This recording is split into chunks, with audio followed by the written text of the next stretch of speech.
Nationen in Wien. Eine Frau mit Friedenstaube ziert seit einiger Zeit das Gebäude des Amtssitzes. Der Künstler Fintan McGee sieht darin ein Symbol für die Zerbrechlichkeit des Friedens. Denn es ist der Friede, für den die Vereinten Nationen vor genau 80 Jahren gegründet wurden. Friede zwischen den Völkern nach jahrhundertelangen kriegerischen Auseinandersetzungen, zuletzt in Form von 2 verheerenden Weltkriegen.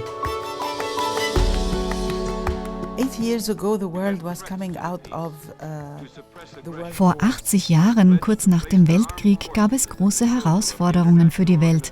Es gab das Bedürfnis, die Welt zusammenzubringen. Und 50 Länder sind zusammengekommen mit führenden Persönlichkeiten, die eine Vision hatten für Frieden, für Menschlichkeit und für Entwicklung. Und sie beschlossen, diese großartige Organisation zu gründen, deren Ziel es ist, die Länder zu unterstützen, sich zu entwickeln, wobei ihre Souveränität gewahrt bleibt, und die Schwachen zu schützen und die Menschenrechte und den entsetzlichen Kriegen ein Ende zu bereiten in den verschiedenen Ländern. Das war die Vision damals und das ist immer noch die Hoffnung und treibende Kraft. Friede, Sicherheit, Menschenrechte und Entwicklung. And this continues to be the hope and the driving force. Peace, security, human rights and development. Am 26. Juni 1945 wurde die UN-Charta in San Francisco von damals 50 Staaten unterzeichnet. Am 24. Oktober trat sie dann in Kraft. Seitdem gilt dieses Datum als Tag der Vereinten Nationen. For 80 years, the United Nations has been quite successful in a number of areas. In den letzten 80 Jahren war die UNO in vielen Bereichen sehr erfolgreich, angefangen bei der humanitären Hilfe. Millionen von Menschen, die flüchten mussten wegen Kriegen, Konflikten oder die von Naturkatastrophen betroffen waren, haben humanitäre Hilfe erhalten und Schutz, Nahrung und Medikamente in den schwierigsten Situationen. Es gibt auch andere zentrale Themen, bei denen die UNO die Führung übernommen hat, zum Beispiel die Wahrung der Menschenrechte, die Förderung von Frauen- und Mädchenbildung, Empowerment. Weitere Themen, wo die UNO die Welt vorantreiben wollte und will, Bildung für Gemeinschaften auf der ganzen Welt. Auch Gesundheit, wenn wir uns die Arbeit von der WHO anschauen und was sie geleistet hat, um manche Krankheiten auszurotten und Pandemien zu beenden.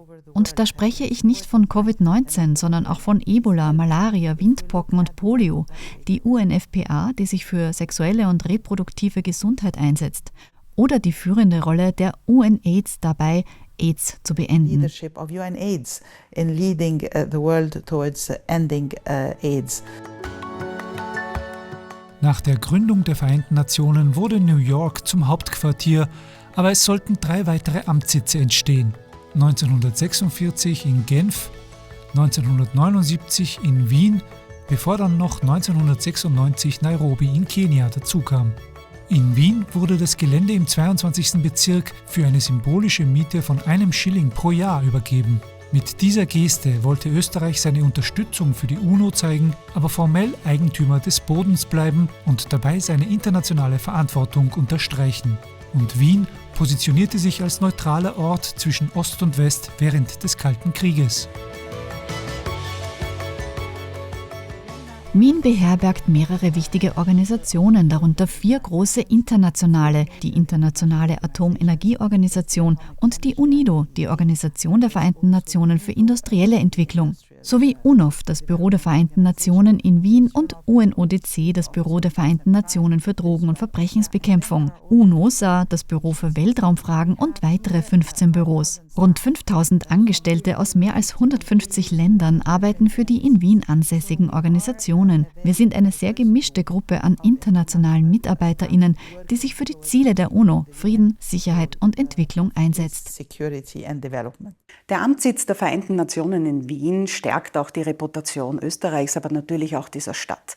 Wir sind sehr gerne Gastgeberin für viele internationale Einrichtungen. Über 50 haben ihr Zuhause in unserer wunderbaren Stadt gefunden.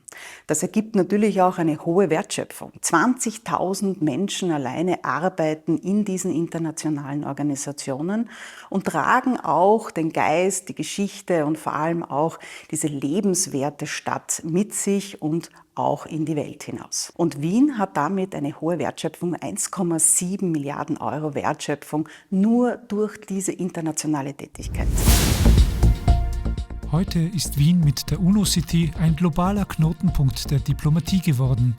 Hier kommen Menschen aus der ganzen Welt zusammen, um die Menschheit in wichtigen Themen weiterzubringen. Nukleare Sicherheit, Verbrechens- und Armutsbekämpfung, wirtschaftliche und gesellschaftliche Entwicklung, kurz gesagt, eine bessere Welt. Auf dem Weg dorthin gibt es einen Fahrplan. 17 globale Ziele, die von allen Mitgliedstaaten der Vereinten Nationen beschlossen wurden. Die Sustainable Development Goals, zu Deutsch die Ziele für nachhaltige Entwicklung. Diese sind keine Armut, kein Hunger, Gesundheit und Wohlergehen, hochwertige Bildung, Geschlechtergerechtigkeit, sauberes Wasser und Sanitäreinrichtungen, bezahlbare und saubere Energie, menschenwürdige Arbeit und Wirtschaftswachstum, Industrie, Innovation und Infrastruktur, weniger Ungleichheiten, nachhaltige Städte und Gemeinden, nachhaltiger Konsum und Produktion, Klimaschutz, nachhaltige Meere und Ozeane, nachhaltige Landnutzung, Frieden und Gerechtigkeit und internationale Zusammenarbeit, um diese Ziele gemeinsam als Menschheit erreichen zu können. Die Stadt Wien setzt die SDGs auf vielfältige Weise um, über Politik, Planung, Infrastruktur, Wirtschaftsförderung und Bewusstseinsbildung. Die 17 Ziele für nachhaltige Entwicklung wurden 2015 ins Leben gerufen und über 3 Jahre hinweg, von 2012 bis 2015, ausführlich besprochen, um diesen gemeinsamen Rahmen zu definieren, der jedem Land in seinem eigenen Tempo hilft. Obwohl nicht alle Länder in gleicher Weise vorankommen, so setzen die SDG doch den Rahmen und das ist wichtig. Es dient als Basis, damit sich die Länder bis 2030 in die Richtung entwickeln können, damit Regierungen Entwicklungsziele definieren und an konkreten Zielsetzungen arbeiten. Einige Länder haben bei manchen Zielen viel erreicht. Leider, wenn man sich die gesamte Entwicklung ansieht, gibt es immer noch viele Herausforderungen. Aber das ist einer der ganz wichtigen Beiträge der UNO. Es ist ein Werkzeug, das die UNO den Ländern bereitstellt, um sie zu befähigen, die Entwicklungen zu erkennen und Ziele zu definieren. Und für Regierungen, dass sie genauer darauf hinarbeiten können, die bestimmten Ziele zu erreichen. Seit die SDGs 2015 beschlossen wurden, hat sich in vielen Bereichen der Welt schon einiges verbessert. Zum Beispiel haben durch neue Brunnen und Wasserleitungen Millionen Menschen in Afrika und Asien Zugang zu sauberem Trinkwasser bekommen. Immer mehr Kinder können zur Schule gehen, besonders Mädchen. Viele Länder setzen auf erneuerbare Energien. Städte werden grüner und umweltfreundlicher. Millionen Kinder wurden gegen Masern, Malaria und andere Krankheiten geimpft und noch vieles mehr. I think the United Nations is 80 years young. The United Nations continues to be very, very relevant. Ich denke, die UNO ist 80 Jahre jung. Sie ist immer noch sehr wichtig, weil ihr Auftrag immer noch sehr relevant ist, weil die Welt immer noch leidet an vielen Problemen. Und die Welt hat auch mit neuen Herausforderungen und neuen Problemen zu kämpfen. Der Klimawandel und seine Konsequenzen, das war noch nicht Thema, als die UNO gegründet wurde. Oder künstliche Intelligenz und die technologischen Entwicklungen mit ihren Vor- und Nachteilen. Mit steigender Weltbevölkerung und wachsenden Problemen, Herausforderungen und Konflikten braucht es immer diesen Ort, wo Länder zusammenkommen. Ein Land, eine Stimme, um in einem sicheren Raum ihre Probleme zu diskutieren und gemeinsam Lösungen zu finden. Ich hoffe, die UNO wird ihre Rolle auch weiterhin wahrnehmen. Zwar scheint Multilateralismus angesichts von Polarisierung und Politisierung manchmal herausgefordert, doch ich denke, dass es diese Plattform weiterhin braucht, die blaue Flagge, die Länder zusammenbringt, um über Frieden, Sicherheit und Entwicklung zu sprechen. I think there is a continuous need for this platform, for the blue flag that brings countries together to discuss peace, security and development.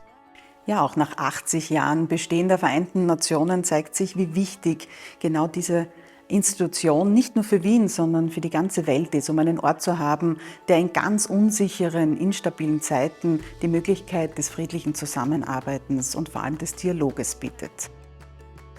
Die Frau mit der Friedenstaube auf der UNO-City ist von weitem zu sehen.